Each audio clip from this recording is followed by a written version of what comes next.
Good morning, my dear students. Welcome to the class on history. The previous class we had completed the different factors to show that why Indians were against or why Indians were not happy with the British rule. Why Indians were against the British rule. Today what we are going to learn is about the early political associations. So now the people are not happy with the British government, the rule of British. So the people began to create or organize various associations against the British rule. So Indians wanted to form political associations to work for their own welfare. Like a group of people, they begin a particular political associations to work for their own welfare. So in 1851, we have got the first association called 1851 British Indian Association, began by Surendranath Banerjee.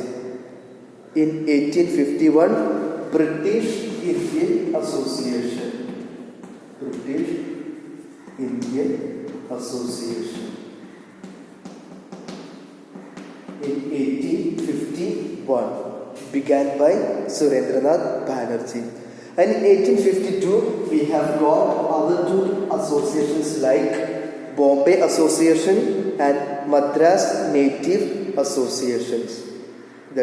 Those two associations were started in 1852. And which are the other associations like Indian Association, Bombay Presidency Association?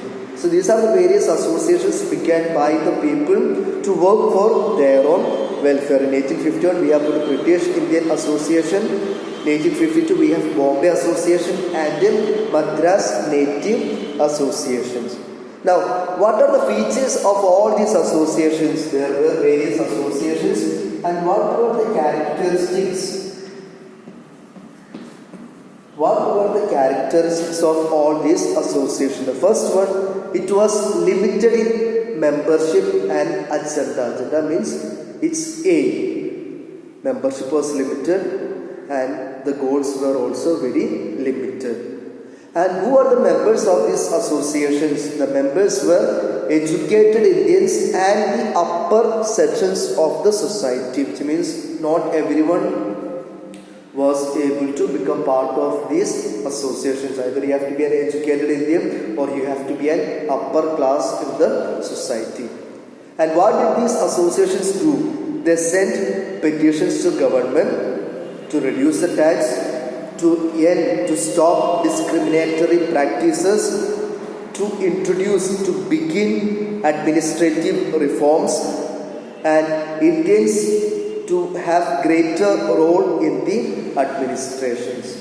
These are the things that were done by these associations. They sent petitions to the government asking them to reduce the tax, to stop the discriminatory activities or the practices, introduce administrative reforms, and Indians must be given greater role in the administration. But what happened? All these activities were restricted to specific regions. It was not spread to the whole of India. It was restricted, it was limited to specific regions. So what happened? There was a need for All India Association. The need for an All India Association. All India Association. The need for All India Association. So in 1883 we have Surendranath Banerjee, who began All India National Conference. So this is what you mean by the early political associations, how it was working. Now let's move to the next topic, that is the International Congress. So now there was a need for an All India Association. So we have got this particular Indian National Congress. Indian National Congress. And who was the person behind it? A.O. Hume. A.O. Few. He was a retired British officer, and what was its aim? His aim was to create an association under the supervision of British government to let the government know the demands of Indian people. So he wanted to create an association under the supervision of British government and to let the government know these are the needs of Indian people. So in 1885, December 28th, December 28th to 30th, he organized a meeting, and this particular association became the term called Indian National Congress, which was attended by 72 delegates from all over the country. Leaders like W.C. Banerjee, Dadabhai Naoroji, people like them attended the meeting. And the National Congress had its sessions in different parts of India once a year. So this is the birth of Indian National Congress. And what were the aims of INC, Indian National Congress?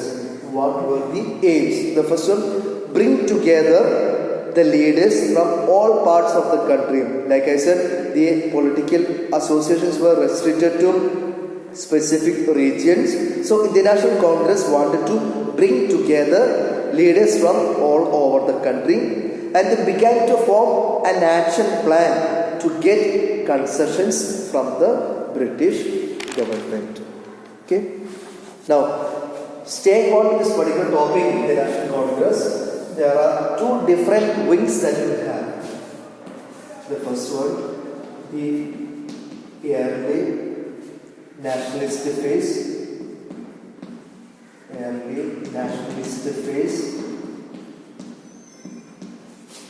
Second is the assertive nationalist phase. Assertive nationalist phase.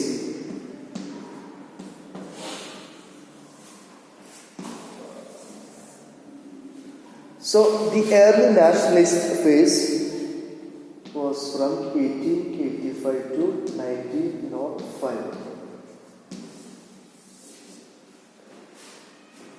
During this phase, Congress was led by early nationalists, who are the leaders like Surendranath Banerjee, Gopalakrishna Gokhale.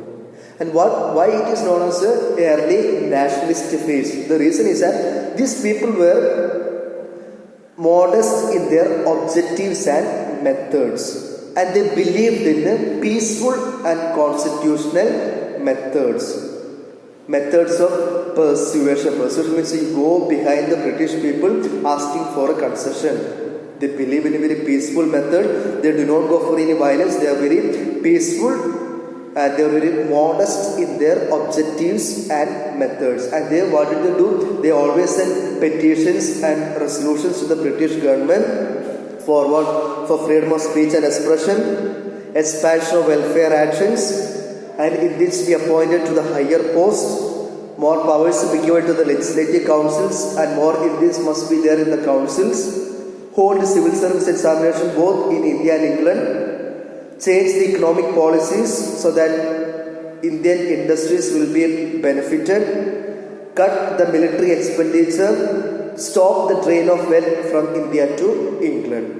So this is what you by the early nationalist phase. The main thing to remember is that early nationalist means they always believe in the peaceful and constitutional methods. Very modest in their objectives and methods. What do? They always send petitions, resolutions, and methods of persuasion. They go behind the British government by sending petitions one after another. Now, what was the reaction of the British government towards this particular early nationalists? In the beginning, the British was inclined, had a liking towards the Congress, and even the British officials came and attended the sessions and they actively participated in the discussions. But later, the British had some hostile feelings towards the Congress, and they openly criticized the Congress, telling that Congress has become a center of Indian nationalism. So the beginning British was happy with them. They even came and attended the meeting and had participated in their discussions. But later they criticized the Congress for being the center of Indian nationalism. Now come to the second part, that is the assertive nationalist phase. Okay, assertive nationalist phase, why it emerged was that because of the failure of early nationalists.